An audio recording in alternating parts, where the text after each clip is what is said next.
तो देखिए, अमित शाह को आप सुन रहे थे। किसानों के लिए भावांतर योजना हो या फिर धारा 370 को लेकर स्टैंड की बात हो, कोई नहीं मानता था सीए आएगा। तमाम मसलों पर अमित शाह को आपने सुना।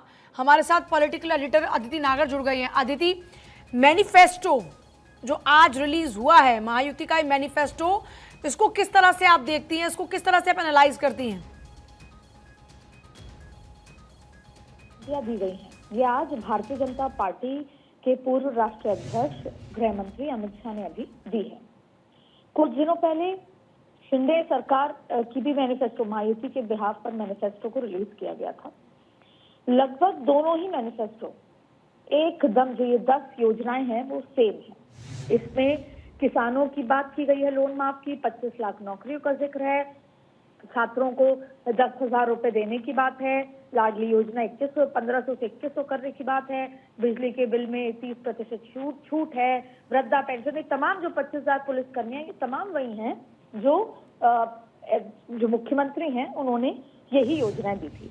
अब आप समझेंगे कि महायुति, जिसका भी जिक्र अमित शाह कर रहे थे कि महायुति की सरकार आती है तो विकास होता है, महाविकास आघाड़ी की आती है तो केवल राजनीति होती है, बार बार जनता को ये बताया जा रहा है। और उससे रोचक बात पूछा ये है कि लगभग महायुति हो या महाविकास आघाड़ी हो, दोनों की ही योजनाओं में कोई बहुत ज्यादा अंतर नहीं है। दोनों की ही मैनिफेस्टो में दोनों महिलाओं से सेंट्रिक बात कर रहे हैं, खाते में पैसे देने के, दोनों किसानों की बात कर रहे हैं, लगभग सेम है। अब जनता को ये तय करना है कि किसकी बात सच होगी, क्योंकि आपने देखा कि कांग्रेस के कई ऐसे वायदे थे जो तेलंगाना, जो बात अगर हम करें कर्नाटक की, हिमाचल की, वो पूरे नहीं हुए।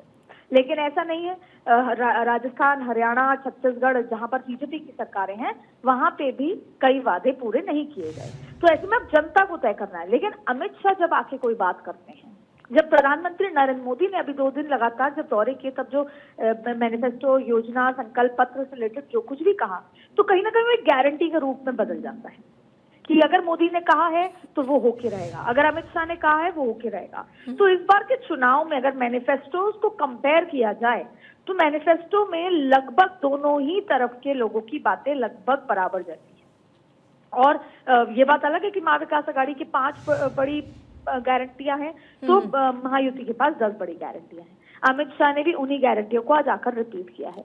तो ये साइकोलॉजिकल तरीके से जनता के बीच में जाया जा रहा है कि अगर हम कह रहे हैं तो हम ये बातें पूरी करेंगे, क्योंकि अगर महाविकास आघाड़ी आती है, भले ही उन्होंने वादे किए हों, लेकिन वो बातें पूरी नहीं करते।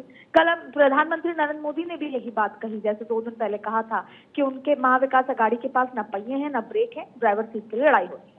महाविकास आघाड़ी जब आती है तब ट्रांसफर पोस्टिंग में घोटाले होते हैं, तो हर मोर्चे पर घेरने की कोशिश। लेकिन जाहिर तौर पे अब जनता ये देखती है कि अगले 5 साल विकास के कौन सी सरकार देगी, कौन सी बेहतर योजनाएं होंगी, कैसे विकास होगा, कैसे युवाओं का भविष्य सुरक्षित होगा। उस लिहाज से बार बार अमित शाह के आना, ये कहना, क्योंकि ये तमाम बातें शिंदे भी कह चुके थे, मुख्यमंत्री जो महायुति के हैं, लेकिन फिर भी अमित शाह द्वारा ये वापस से बातें कही गई हैं, कहीं ना कहीं जनता के बीच में ये बात करना कि हम आपको वादा कर रहे हैं कि महायुति की सरकार आएगी, भाजपा की सरकार आएगी, तो ये तमाम चीजें धरातल पे उतरेंगी। और देखिए, एक खास बात अमित शाह ने कही कि धर्मांतरण का जो मुद्दे हैं, जो आप देखें कि महाराष्ट्र में एक समय में बहुत ज्यादा थे, और उसको लेकर आपको याद होगा कि किस तरह की स्थितियां भी हुई हैं, तो धर्मांतरण के मुद्दे को बहुत ही ज्यादा सिंसियरली और सीरियसली लिया जाएगा। और ये अमित शाह के मुंह से कहते हुए लगता है कि अमित शाह कह रहे हैं तो सच होगा। घुसपैठियों की जब बात झारखंड में करते हैं तो लगता है कि अमित शाह ने कहा है तो घुसपैठियों पर रोक लगेगी, इसीलिए अमित शाह ने धर्मांतरण का जिक्र किया। कल राम मंदिर का भी जिक्र प्रधानमंत्री ने किया। तो आप देखिए, इस चुनाव में जिसे बोलते हैं संविधान, बाबा साहेब अम्बेडकर का जिक्र आ गया, धर्मांतरण का जिक्र आ गया, राम मंदिर का जिक्र आ गया, तो कन्वर्जन का जिक्र आ गया। हर मोर्चे पर भारतीय जनता पार्टी जनता के बीच ये बताना चाहती है कि हम हैं, यानी एक हैं तो सेफ हैं, सुरक्षित रहेंगे। तो आप देखिए, पोलराइजेशन भी है, विकास भी है, डेवलपमेंट भी है, और ये कमिटमेंट भी है कि हम आएंगे तो काम करेंगे। अब ऐसे में लगातार जो अभी अगले 9 दिन जो चुनाव प्रचार चलेगा, उसमें किस तरीके से कौन जनता को ये कन्विंस कर पाएगा कि ये सारी बातें हम पूरी करेंगे, ये देखना होगा। अच्छा, बड़ी बात यह है कि उलेमा की जो मांग थी, उलेमा की मांग का जिक्र भी इस दौरान में अमित शाह करते नजर आते हैं, और हम लगातार देख रहे हैं कि बीजेपी इसको लेकर हमलावर है। कि आरक्षण क्यों, 10% का आरक्षण क्यों, और उनकी बात पर ये सोचने की बात क्यों कहते हैं?